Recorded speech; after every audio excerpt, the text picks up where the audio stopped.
Hello my dear friends, hope you all be fine and doing well. Thank you so much for joining me again. Thank you so much for joining in another video. This is the 17th video in sequence of chess traps. So in this video I am going to show you one of the traps that you can widely use in your game. So let's start the game. So my dear friends, start the game by pushing the pawn into d4. Now if your opponent pushed the pawn into d5, just you simply push the pawn into e4. Now your pawn is free for your opponent. So that's why your opponent is capturing the free pawn. But in here you just simply activate your knight by taking it into c3. From other hand, your opponent is taking his knight into c6 and activating his knight. From other hand, your opponent is attacking to your center pawn in the center. Sometimes you should pay attention of your moves. You should not move very fast because you are losing a pawn or you are losing a tempo. That's why you should keep in mind.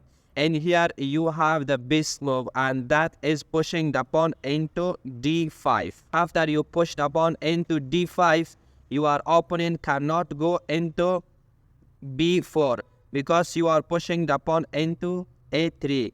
If he goes, for example, a6, and here you can simply capture the knight. If your opponents take back, so simply now you are taking. In this way, you are in a good position and you already damaged the pawn structure of your opponent. So in this position, as a white, you got your priority and you can win the game.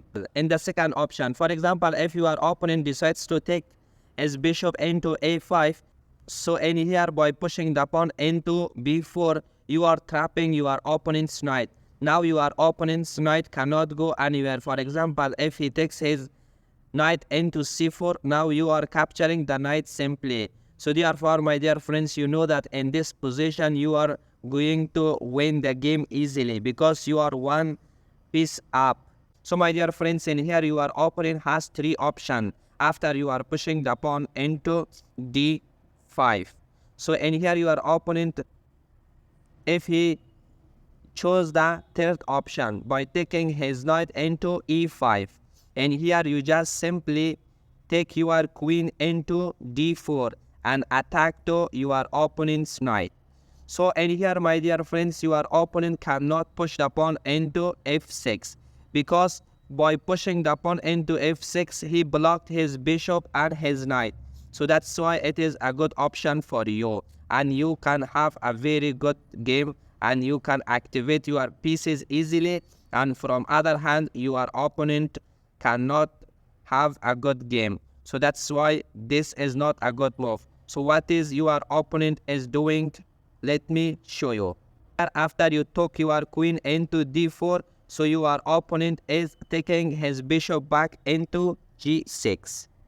And here you have the best move, and that is giving a check by your bishop. So my dear friends, and here your opponent has two options for covering this check.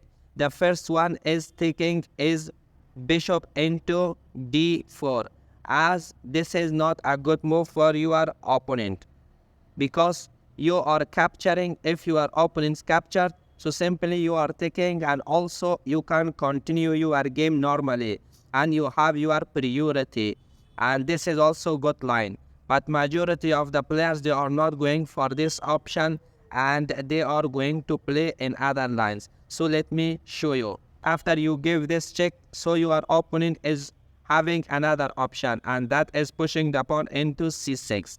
And this move is widely used because your opponent is thinking if you capture the pawn by your pawn, so you are losing your queen. So that's why your queen has no defender.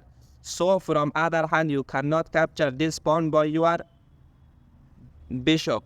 For example, if you capture by your bishop, so your opponent is simply capturing. So in this way, you are losing the bishop.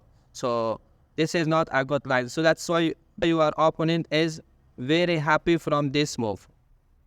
But in here, the best move for you is to capture the pawn by your pawn and sacrifice your queen. And here your opponent is directly coming and capturing your queen. And now you have this brilliant move, capturing the pawn and giving a discovery check by your bishop. So in here your opponent has to do something. For example, your opponent is covering this check by his bishop. So simply you are taking the rook and giving a fantastic checkmate by your queen. So in here your opponent is completely mate and he cannot go anywhere. So thank you so much, my dear friends, for watching this fantastic video and this fantastic trap. So in every trap when I am analyzing, I'm going to find the best way possible that you should use from your traps. So you should not just simply use the traps. I'm going to tell you the other lines and other variations that when you are going to trap your opponent, for example, if you fail, what you should do. As much as possible, I'm going to explain the other lines as well. So thank you so much, my dear friends, for watching this video, and I hope you enjoyed from watching. If you like the video, please subscribe the channel, share it with your friends. In this way, you are motivating me to make lots of good videos in the future. Thank you so much. See you in the next video.